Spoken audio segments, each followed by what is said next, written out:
Welcome to legal with YT. आज की video में हम डिस्कस करने वाले हैं आईसीईएससीआर को। अगर आपने वीडियो को अभी तक लाइक नहीं किया तो वीडियो को लाइक कर लें और चैनल को सब्सक्राइब कर लें। तो चलिए आज का वीडियो लेक्चर शुरू करते हैं। यहाँ पे हम देख लेते हैं कि एग्जामिनर आपसे आईसीईएससीआर के मुतल्लिक किस किस्म के सवाल पूछ सकता है। एग्जामिनर आपसे इसके सेलियंट फीचर्स पूछ सकता है। यह पूछ सकता है वो कौन से राइट्स हैं जिनको आईसीईएससीआर में प्रोटेक्ट किया गया है या प्रोवाइड किया गया है। ये दोनों सवाल आपसे एग्जामिनर पूछ सकता है।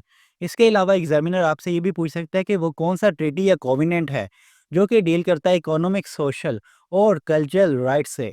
तो वो ट्रीटी या कोविनेंट आपका है international covenant on economic, social and cultural rights, जिसकी शॉर्ट फॉर्म है आईसीईएससीआर। ठीक है, यहाँ पे अब हम इसका इंट्रोडक्शन देख लेते हैं।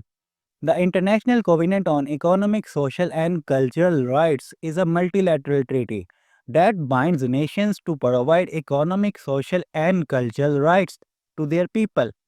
ठीक है, जो आपका आईसीईएससीआर है ये एक मल्टीलैटरल ट्रीटी है, यानी ये दो से ज़्यादा नेशंस के दरमियान ट्रीटी हुआ है।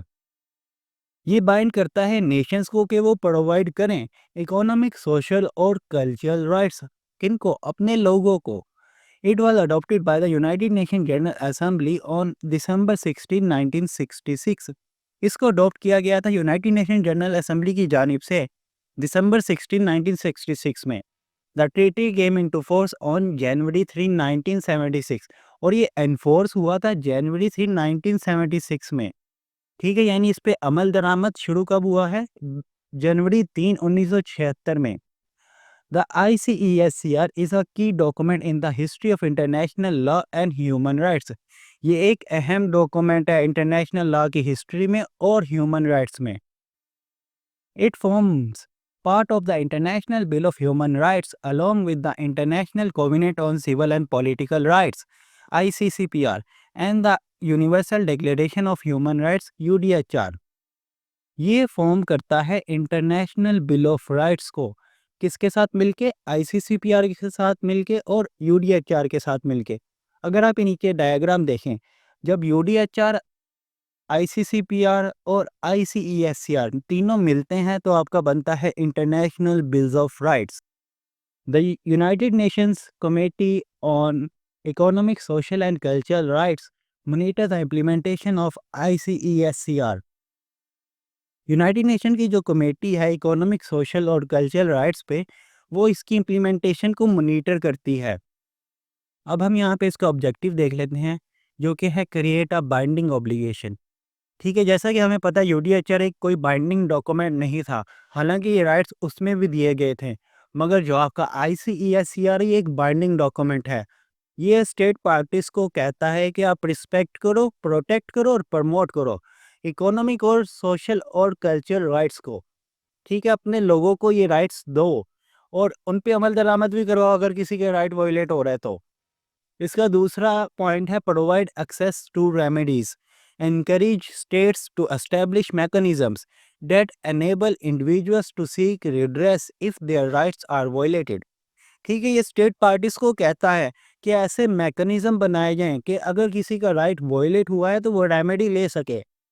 तीसरा इसका पॉइंट है promote progressive realisation, guide state on how they can gradually achieve these rights by using their available resources. ये स्टेट्स को गाइड करता है कि वो किस तरह आहिस्ता आहिस्ता अचीव कर सकते हैं इन राइट्स को, जो भी उनके पास रिसोर्सेज मौजूद हैं उनके ज़रिए से। While promoting fairness and working together internationally, और ये प्रमोट करता है फेयरनेस को और इस चीज़ को भी प्रमोट करता है कि सब ममालिक मिलजुल कर इन राइट्स पर काम करें। उसके बाद है इसका स्ट्रक्चर। इसके स्ट्रक्चर में आपको सबसे पहले प्रीएम्बल देखने को मिलेगा, उसके बाद इसके 5 पार्ट्स हैं, 31 आर्टिकल्स हैं और 1 ऑप्शनल प्रोटोकॉल है। ठीक है, यहाँ पे अब हम इसके पार्ट्स को डिस्कस कर लेते हैं। Parts of ICESCR. Part 1, article 1, right to self determination. अगर आपको आर्टिकल नंबर याद रहता है तो आप लिख दें, अदरवाइज आपको अगर नहीं याद रहता तो गलत मत लिखें। Part 1 of the International Covenant on Economic, Social and Cultural Rights recognizes the right of all peoples to self-determination। जो पार्ट 1 है यह रिकॉग्नाइज करता है राइट ऑफ ऑल पीपल के तमाम लोगों का हक है। कौन सा हक है? सेल्फ डिटर्मिनेशन का। इस राइट के तहत हर इंसान या हर कौम अपने फैसले खुद ले सकती है। कोई दूसरा बंदा या दूसरा मुल्क उसके फैसलों में मुदाखलत नहीं करेगा। This rights allows them to freely decide their political status. ये राइट अलाउ करता है कि जो कोई भी है जिसका राइट है सेल्फ डिटर्मिनेशन का, वो अपना पॉलिटिकल स्टेटस डिसाइड कर सके, pursue their economic social and cultural goals, pursue कर सके अपने इकोनॉमिक सोशल और कल्चरल गोल्स को, and manage use and dispose of their natural resources, manage कर सके, यूज कर सके और डिस्पोज कर सके जो भी उसके पास नेचुरल रिसोर्सेज मौजूद हैं। उसके बाद है आपका पार्ट 2 जो कि है आर्टिकल 2 से 5 तक, जो कि डील करता है की responsibilities of states. Part 2 of the international convent on economic social and cultural rights highlights की ऑब्लिगेशन फॉर प्रोटेक्टिंग राइट्स। ये हाईलाइट करता है अहम ऑब्लिगेशंस इन राइट्स को प्रोटेक्ट करने के लिए। कौन से राइट्स?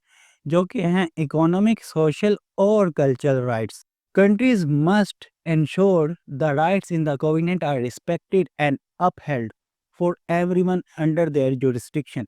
जो ममालिक भी मौजूद हैं वो इस चीज़ को यकीनी बनाएंगे कि जो राइट्स भी इस कोवेनेंट के अंदर मौजूद हैं उनको रिस्पेक्ट दी जा रही है और वो राइट्स हर किसी को दिए जा रहे हैं।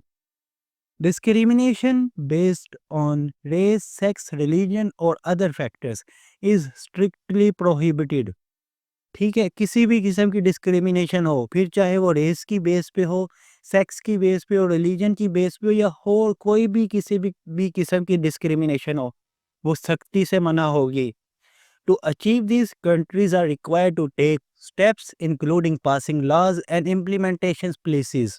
इस चीज़ को अचीव करने के लिए कंट्रीज़ को रिक्वायर है कि वो इक़दामात उठाए जिसमें वो नए नए कवानीन पास करेंगी और पॉलिसीज़ पे implement करवाएंगी to progressively realize these rights using their available resources, ताकि वो वक़्त के साथ साथ इन राइट्स को अपने अवेलेबल रिसोर्सेज में रहते हुए अचीव कर सके। If someone's rights are not upheld they should have access to remedies.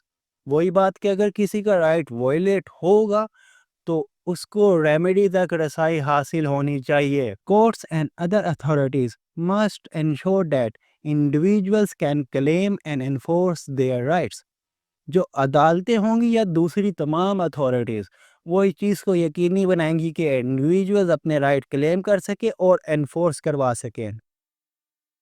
Governments are also responsible for ensuring that these rights are protected and assistance is provided when needed।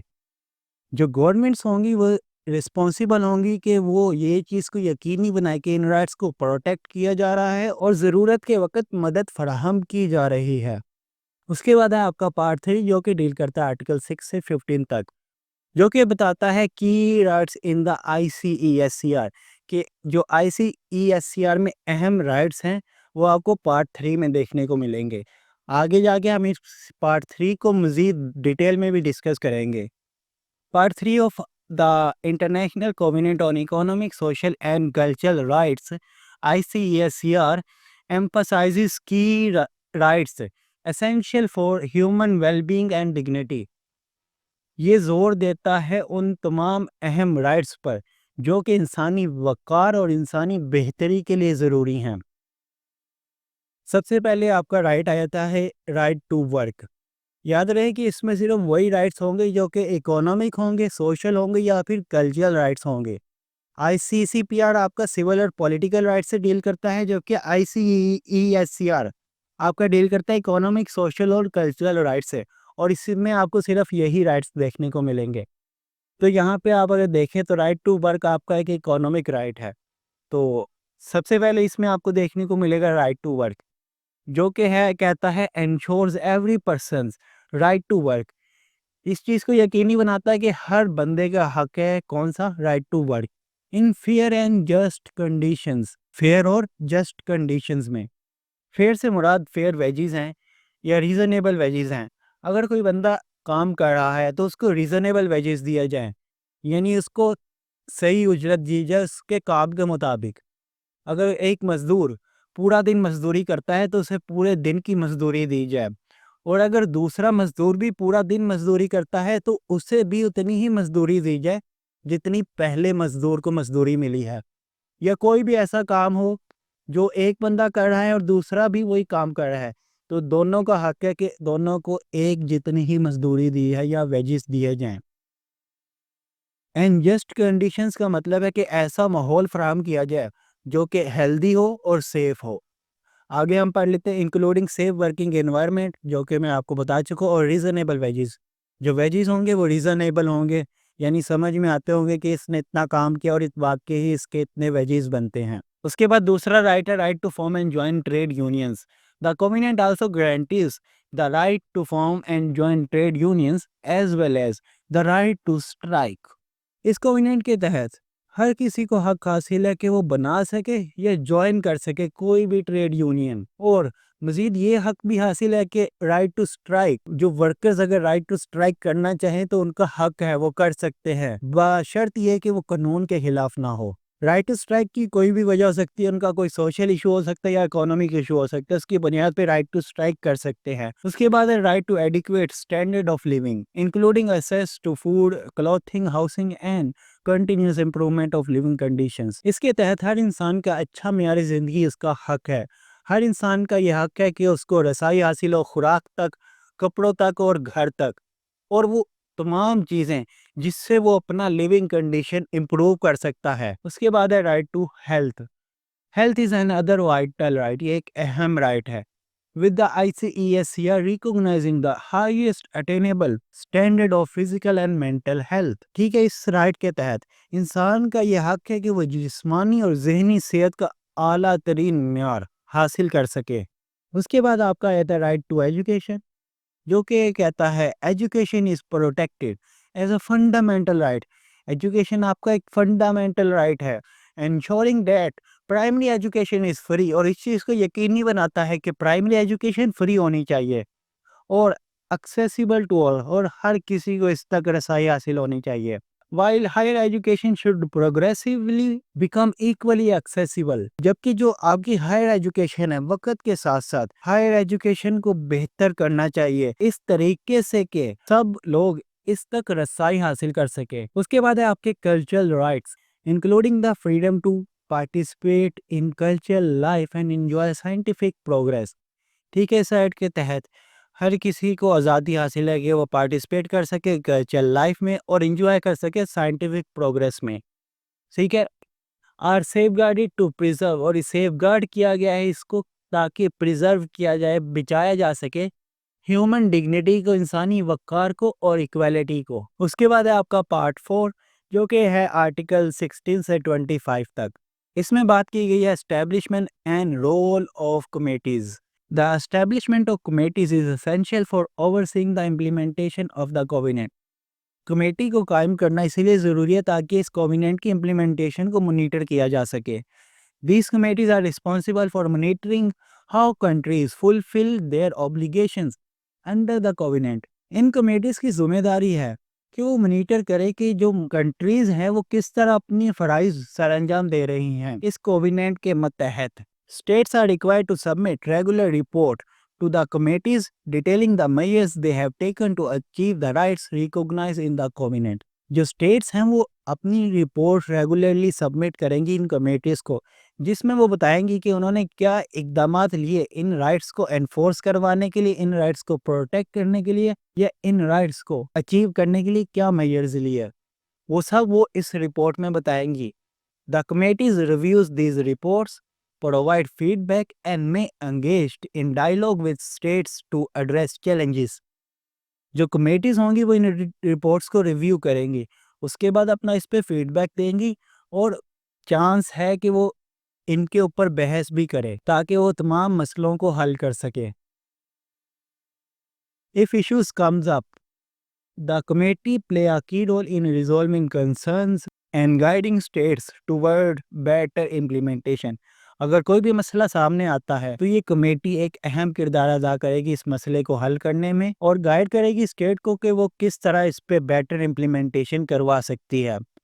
This process is vital for ensuring that the rights outlined in the covenant are respected and protected। ये process अहम है इस चीज़ को यकीनी बनाने के लिए कि जो राइट्स इस कोवेनेंट में दिए गए हैं उनको रिस्पेक्ट किया जा रहा है और प्रोटेक्ट किया जा रहा है।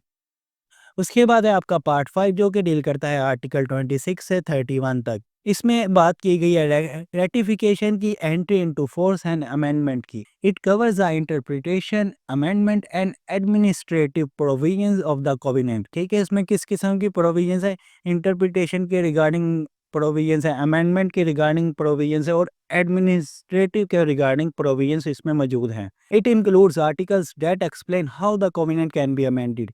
इसमें ऐसे आर्टिकल्स मौजूद हैं कि इस कोवेनेंट को किस तरह अमेंड किया जा सकता है, वो प्रोसेस आपको इसी पार्ट में देखने को मिलेगा कि आया इस कोवेनेंट को अगर अमेंड करना है उसका प्रॉपर प्रोसीजर क्या होगा। The role of the United Nations in supporting its implementation.